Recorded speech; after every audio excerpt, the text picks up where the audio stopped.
Bonjour à tous et à toutes. Là, il doit être, je sais pas quelle heure il est d'ailleurs. Il doit être un peu plus de 14 heures. J'ai terminé il y a quelques minutes la visioconférence. Je pense 5 minutes avant que je démarre la visio, c'est là où je reçois. J'ai pas reçu d'appel téléphonique de la matinée. Je reçois 2 appels. Un d'un voisin qui me parle de nourriture. Je lui ai envoyé un message il y a quelques jours, simplement pour savoir si, comme il était parti en déplacement, s'il n'avait pas laissé de la nourriture chez lui, parce qu'il y avait une odeur assez forte dans le couloir. Et donc ouais, il m'a répondu, donc moi ça m'allait que sa réponse. Je ne vais pas chercher plus loin. Il m'appelle pour me dire oui, mais la nourriture, non, là c'est pas le moment. C'est pas le moment, je n'ai pas le temps de penser à ça. et donc après, il y a eu un autre appel. J'ai entendu sa voix, j'ai compris que c'était une publicité, vous savez, soit pour le téléphone, soit pour ce type de demande. Je lui dis, excusez-moi, mais là, il restait plus que 2 minutes. Et à 2 minutes, et mon téléphone, à la dernière minute, quoique sur mon téléphone, il s'avère que je ne parvenais pas à me connecter via mon téléphone. Donc j'ai dû rallumer mon ordinateur pour me connecter. Voilà, vraiment à la dernière minute. Donc c'était vraiment pas le moment de me parler d'autre chose. Voilà. Et en plus de ça, comme souvent j'essaye de ne pas lire. Donc il faut que j'assimile suffisamment pour pouvoir dire ce que j'ai à dire. En plus, comme j'ai plein de documents, je passe d'une page à l'autre, donc il faut que je m'assure d'avoir bien le fil conducteur de ma pensée, donc en tête, pour être sûr que ça puisse correspondre aux attentes aux attentes, et puis répondre aussi à mes différents questionnements, quoi, en fait. Donc voilà, mais bon, ça va, ça s'est plutôt bien passé. J'ai dépassé généralement c'est plutôt 45 minutes, là j'étais à 1 heure. Parce qu'il y avait beaucoup à dire, à vrai dire, sur ce sujet assez épineux, qui est celui de la peine de mort. Mais voilà. Mais ça s'est plutôt bien passé. Je suis assez contente. J'ai dit tout ce qu'il y avait à dire, d'important en tout cas à dire. Donc voilà. Et ça permet aussi moi de comprendre la problématique auquel sont confrontés donc les Iraniens aujourd'hui, dont le souhait est de voir partir les mollahs du pays, quoi.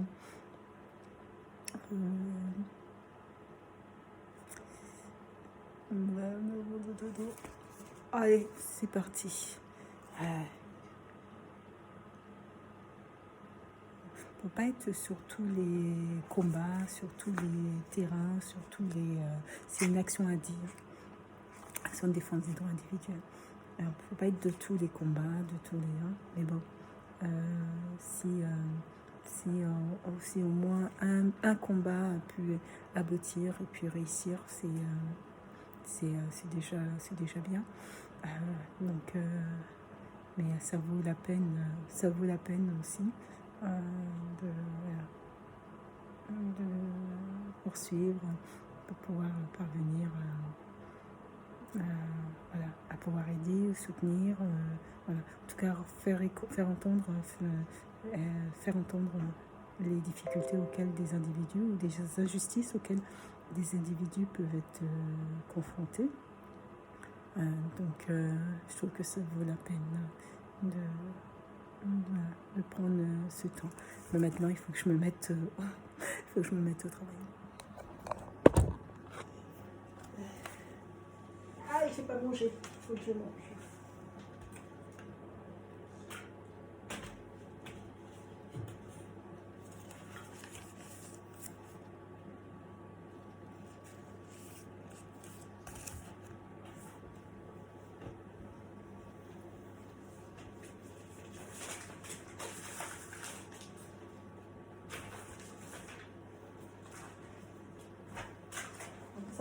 savez, c'est plein de feuilles que je n'ai pas envie de jeter. Je vais utiliser, j'ai imprimé, mais des fois, il y a des impressions qui ne sont pas utiles.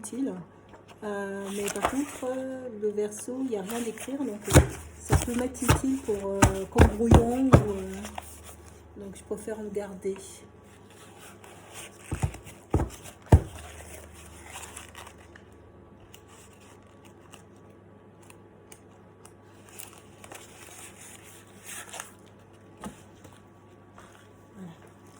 C'est parti. Je vais manger et puis après je vais voir. Il faut que je poursuive. C'est parti.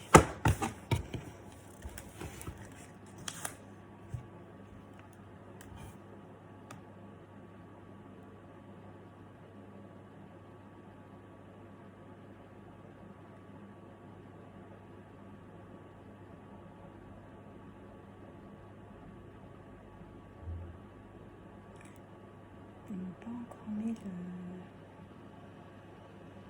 Ah voilà. C'est bon.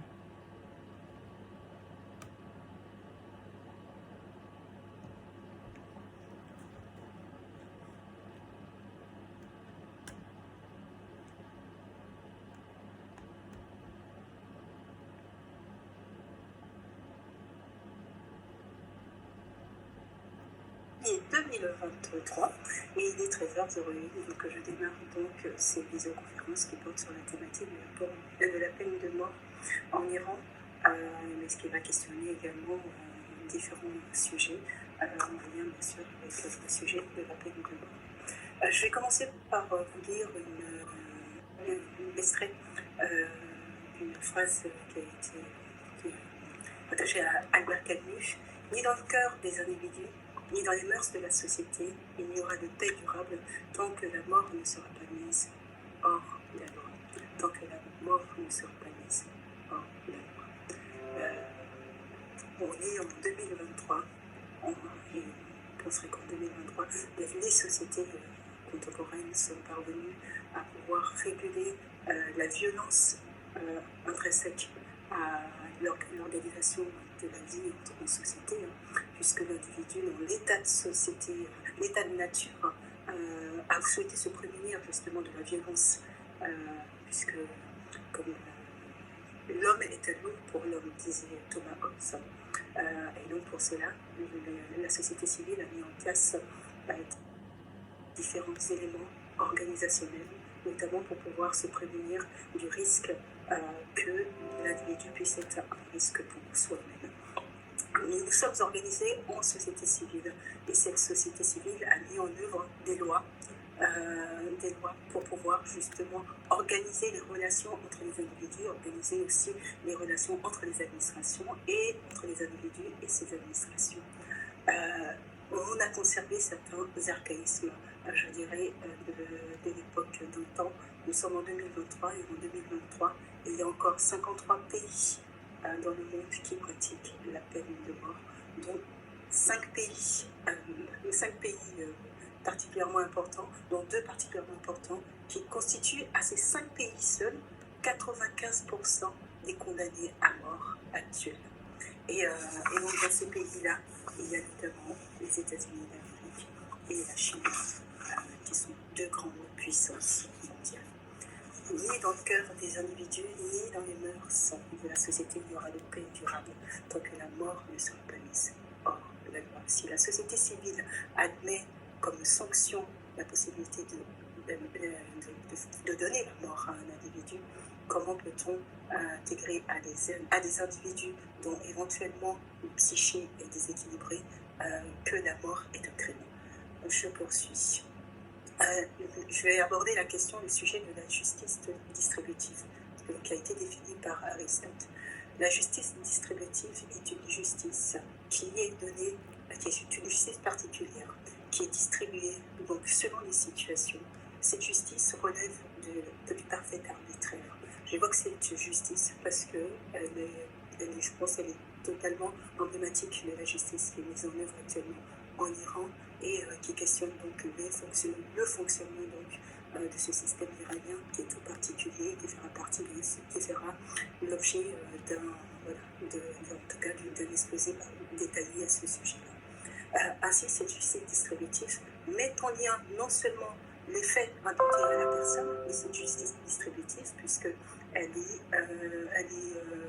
totalement arbitraire, prend en compte des éléments qui ne sont pas des éléments de fait, qui ne sont pas des éléments liés seulement à l'acte mené par la personne, mais qui peut être également lié à sa condition sociale, à sa position sociale, à ses moyens financiers. C'est donc une justice totalement arbitraire et qui laisse place à tous les abus. Il y a plusieurs pays dans le monde, 12 pays dans le monde, dont le code pénal est régi par le code pénal musulman. Le code pénal musulman est celui de la charia. Il n'est pas possible d'évoquer le système pénal iranien sans évoquer, bien sûr, le code pénal musulman et sans le mettre en lien avec la religion musulmane de manière globale. Donc, comme je le disais, 95% des pays qui, à l'heure actuelle, pratiquent la peine de mort de manière courante sont concentrés dans 5 pays principalement, dont les États-Unis d'Amérique et la Chine. Donc, je vais faire ma présentation en évoquant le plan de présentation. La première thématique, la peine de mort, les vestiges d'un archaïsme judiciaire. Et la deuxième thématique, donc, la situation iranienne, les fondements d'un droit pénal musulman. Donc la peine de mort, l'archaïsme judiciaire. La peine de mort, une peine capitale, consiste à une société civile à décider de la fin de vie d'un individu pour des faits qui lui sont imputés. Ça questionne sur différents plans. Ça questionne sur le positionnement donc, des individus à l'égard des autres individus. C'est véritablement se dire comment donc l'individu, on peut s'octroyer ce droit de décider de la mort d'un autre individu. Et ça questionne sur le sujet de l'équité même du système judiciaire.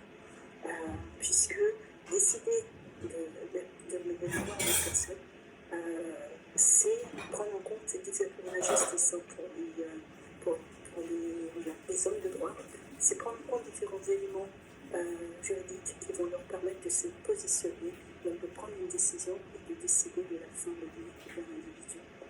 Or, lorsqu'on est dans des systèmes de justice distributifs, l'équité ou la juste décision est souvent remise en question. Non seulement elle est remise en question, mais là où les organisations, notamment les organisations gouvernementales et les organisations qui défendent les droits de l'homme sont dans la contestation, c'est non seulement la vitesse à laquelle les décisions sont émises et la vitesse à laquelle la sanction est exécutée. Entre le moment où la décision est émise et souvent sans représentation d'un avocat, sans représentation d'un avocat, la décision est prise, il y a des décisions qui sont exécutées dans les 30 jours qui suivent.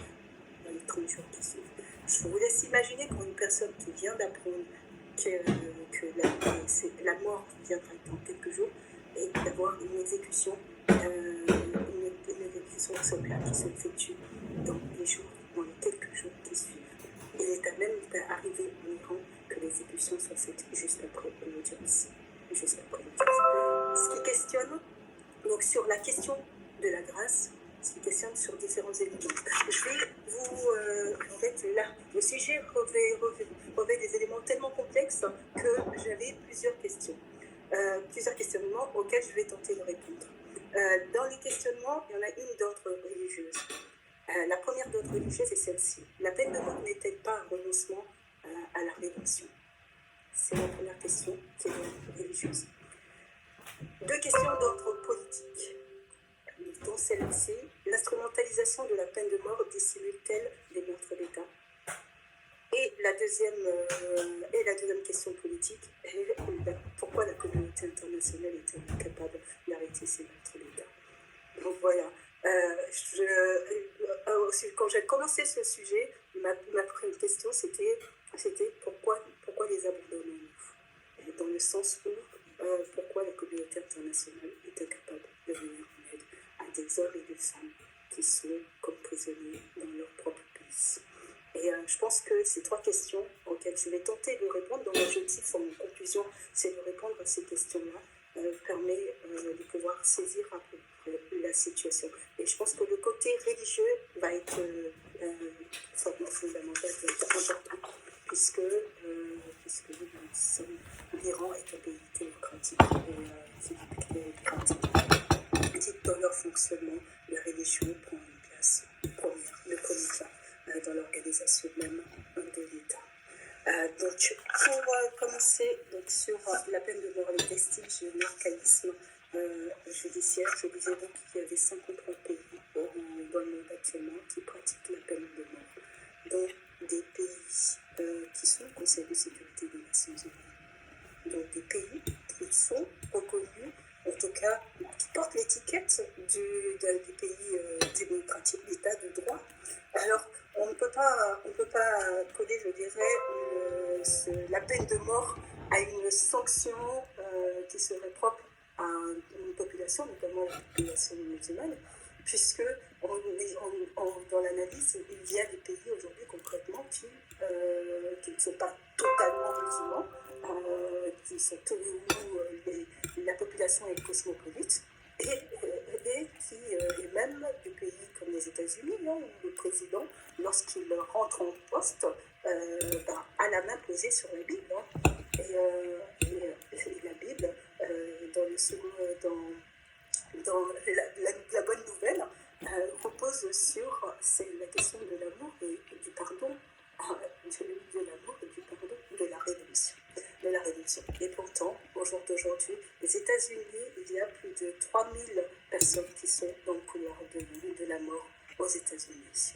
Donc la peine de mort n'est pas forcément liée à une forme, à la religion musulmane plus particulièrement, et une forme de tribalisme ou d'archaïsme des États. Je pense que c'est véritablement les vestiges d'un système judiciaire sur lequel certains États s'accrochent particulièrement. Donc voilà. Donc pour aborder ce sujet, il convient donc de pouvoir saisir exactement qu'est-ce que la peine, qu'est-ce que la sanction, qu'est-ce que le préjudice, la nécessité donc de faire justice, d'ouvrir le droit.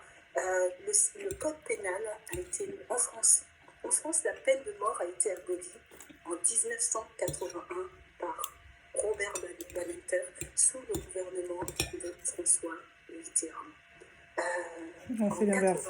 Sous le gouvernement de Badinter, mais par François Mitterrand. Si je ne me trompe pas, le dernier condamné à mort en Europe, hors de la Biélorussie. La Biélorussie est actuellement le seul pays sur le continent européen à pratiquer toujours la peine de mort. La France aura connu le dernier condamné à mort, si je ne me trompe pas, en 81. C'est l'abolition de la peine de mort. Je pense que ça devait être en 77 ou en 78 que le dernier condamné à mort sera tué. Il était accusé d'homicide et il sera tué à la prison de Domet. Donc c'était un Tunisien qui avait été condamné à mort pour homicide. Et sous le gouvernement donc, de François Mitterrand, l'abolition de la peine de mort. Abolition de la peine de mort, c'est reconnaître aussi la question de la valeur humaine, la question de la grâce, la question du pardon, la question de la rédemption même de l'être humain. C'est pour ça que la question religieuse sur le renoncement de la rédemption, c'est véritablement, je pense, c'est véritablement aussi une question essentielle pour le système iranien. Donc aujourd'hui, les méthodes d'exécution sont les suivantes. Il y a la décapitation, il y a l'électrocution, il y a l'injection létale, donc qui consiste en 3 injections. Une injection pour endormir la personne, une autre injection pour paralyser ses membres, injection pour provoquer un arrêt cardiaque. Certains semblent penser que ce type de pratique serait plus humaine que d'autres. Pour ma part, je ne vois pas non plus l'humanité. Un autre mode d'exécution, la lapidation. Donc la lapidation qui consiste à jeter les pierres sur une personne. Il ne faut pas que la pierre soit trop petite pour que la personne, pour que ça ne dure pas trop longtemps. Et il ne faut pas que la pierre soit trop grosse pour que la personne ne décède pas trop vite. Donc je pense que vous voyez à peu près qu'il y a quand même une forme de cruauté. Il y a le temps d'exécution, donc il consiste à attacher une personne sur un poteau, les y bander et à viser le cœur pour mettre fin à sa vie et pour s'assurer qu'il soit totalement mort, à mettre une dernière balle dans la tête. Et il y a la pendaison. Donc ces différents éléments constituent au jour d'aujourd'hui les méthodes d'exécution qui sont actuellement pratiquées dans ces pays, même dans les pays dits d'état de droit, pour mettre fin à la vie d'individus. La sentence, donc les sentences qui sont prononcées prennent en compte différents éléments. Et c'est là où j'en viens sur la question de la justice distributive. Il y a l'acte qui a été commis. Pour que le juge statue en prenant compte des différents éléments. Les faits, les circonstances dans lesquelles les faits ont été réalisés. Il prend compte également du regret, du regret de la personne, c'est-à-dire de l'élément de culpabilité de la personne. C'est-à-dire une personne qui est comme ça, qui reste froid devant les actes qu'il reconnaît ou qu'elle reconnaît, ça impacte aussi la décision de la personne. Donc une personne qui est capable de reconnaître notamment les faits qui lui sont imputés et puis de demander pardon, ça permet aussi au juge de pouvoir prendre sa décision sur la peine qui va être mise en œuvre. Ce qui veut dire que le juge a quand même une appréciation subjective de la situation, et cette appréciation, il s'appuie également sur tout un bagage, je dirais, jurisprudentiel, et ce bagage jurisprudentiel qui va lui permettre, qui va l'aider à pouvoir statuer et dire le droit de manière juste possible. La peine de mort doit rester une exception. Elle ne doit pas être la règle, elle doit rester une exception. Et là où on est en difficulté dans les pays dont la charia est au cœur, ou même des pays comme les États-Unis, c'est que dans les éléments de fait, la peine de mort n'est pas systématiquement une exception. Et le juge statue en prenant ces éléments-là. Mais le juge est humain. Le juge est humain. Et les humains font appel aussi à différents éléments qui ne sont pas toujours de l'objectivité. Et dans ces éléments-là, également, il y a aussi les a priori qu'il est possible de développer aussi sur une tranche de population, parce que les éléments raciaux, notamment, parfois, rentrent en compte aussi, sont pris en compte en tout cas, de manière consciente ou inconsciente par les juges, et dans la manière dont ils vont statuer. Un justiciable qui a les moyens financiers aura un très bon avocat pour pouvoir le représenter et donc pour pouvoir défendre sa cause. Sa cause ne sera pas étudiée de la même manière, son histoire ne sera pas connue de la même manière parce qu'il y aura les moyens financiers de dénoncer l'injustice, de la justice subie. Or, une personne qui a peu de moyens, qui est isolée ou dont la famille n'a pas le niveau culturel pour pouvoir mettre en place les défenses qu'il faut pour cet individu est condamné à mort. C'est une forme de désocialisation, c'est une forme de rejet des individus à qui on reproche de fait leur situation, leur niveau social. S'il n'est pas possible pour un individu de demander réparation du préjudice d'être né en situation de pauvreté, il paraît difficilement concevable que ces hommes et ces femmes soient désignés coupables d'avance de leur situation de pauvreté. Et c'est ça la réalité aujourd'hui en Iran, c'est que la justice est distributive, elle n'est pas proportionnée selon les personnes, selon les actes et les faits qui leur sont imputés. Donc, je poursuis. Donc, les 5 pays pendant lesquels, au jour d'aujourd'hui, la peine de mort se poursuit toujours: l'Iran, l'Arabie Saoudite, la Chine, les États-Unis et le Pakistan. Le Pakistan, qui, je crois, que la peine de mort remonte à 1860 à peu près et qui perdure toujours. La pratique de la peine de mort est très réprimée dans la justice du Pakistan. Donc, pour prendre en compte donc, les principes de détermination donc, de la sanction doit respecter un principe de légalité. Le principe de légalité, ça veut dire que la sanction doit être prévue dans le cadre de la loi. On ne peut pas imputer un crime ou un fait à un justiciable pour lequel la loi n'a pas prévu ce crime ou ce fait ou cette infraction. Voilà. L'infraction prend, je dirais, elle peut dire corps, mais pas véritablement corps, mais elle prend effet dès lors où elle apparaît dans un texte de loi. Le principe de légalité, c'est la loi qui édite les infractions et les crimes. Il y a un principe de proportionnalité de la peine. La peine doit être proportionnelle à l'acte ou aux faits qui sont imputés ou reprochés à la personne. Ce qui signifie que pour pouvoir avoir cet effet de proportionnalité à l'acte ou à fait, les juges pour statuer se basent souvent sur la jurisprudence. La jurisprudence est constituée de l'ensemble des décisions émises dans une situation similaire par d'autres juridictions.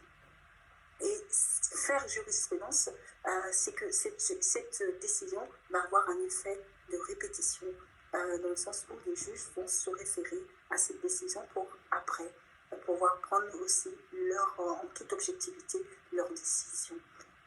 Donc l'infraction doit être proportionnelle par rapport à la responsabilité également du justiciable. Il y a également les facteurs aggravants et les facteurs atténuants. Dans les facteurs aggravants, c'est un meurtre fait de sang-froid prémédité est un facteur, la préméditation est un facteur aggravant. Un meurtre commis dans une situation de défense de la personne, ces éléments-là sont à prendre en compte. Ce sont certains facteurs atténuants, puisque en l'occurrence c'était de l'autodéfense de la personne. Ainsi, ces éléments, facteurs aggravants, facteurs atténuants, permettent au juge également de pouvoir se positionner et donc prendre une décision. Il y a aussi le sujet de la récidive également. Est-ce la première fois que ce justiciable est amené devant la justice pour ce motif-là? Par contre, pour venir sur les États-Unis, pendant un moment, je ne sais plus si c'est toujours en œuvre, il y avait la procédure des 3 coups. Procédure des 3 coups qui consistait tout bonnement, c'est plutôt satirique, à considérer qu'un individu qui est condamné, et peut-être pas pour le même crime, c'est-à-dire qu'on peut lui mettre la perpète dès lors où il a eu 3 condamnations. 3 reprises devant le système judiciaire. Ce qui veut dire que ça ne prend même pas en compte, ça ne prenait pas en compte la question de la proportionnalité de la peine. C'était particulièrement grave. L'harmonisation de la peine, c'est-à-dire prendre en compte les peines attribuées par les cours de justice. Et donc ça met en œuvre également ce qu'on appelle la fourchette jurisprudentielle. La fourchette jurisprudentielle consiste donc à l'utilisation des jurisprudences pour pouvoir établir des fourchettes de peine. C'est-à-dire se baser sur les précédentes décisions pour pouvoir établir quelles sont les peines les plus adaptées par rapport à l'acte qui est imputé à la personne. Et il y a le principe de modération, en faisant de la peine d'emprisonnement véritablement le dernier recours. Le dernier recours. Il ne faut pas oublier que le principe d'une peine n'est pas de donner la mort à l'individu. Et c'est ça qui fait que nous sommes des individus raisonnés, raisonnables, qui sommes capables de vivre en société et de construire une société. C'est qu'on a accepté d'abandonner ce côté un peu primaire de justice sauvage en transmettant ce droit à un système judiciaire. Qui est représenté par le pouvoir judiciaire. Et on a au sein du pouvoir exécutif les moyens humains qui ont été mis en œuvre pour que la loi puisse être respectée. C'est tout le principe de notre contrat social. L'individu abandonne le droit de se faire justice, de vengeance, qu'on abordera tout à l'heure pour le droit pénal musulman. Il l'abandonne à l'entité juridique suprême qui est l'État.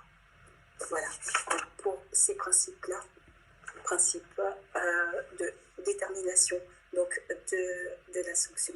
Au jour d'aujourd'hui, nous avons conservé les vestiges d'un système, dans certains pays plus particulièrement, les vestiges d'un système qui consiste à considérer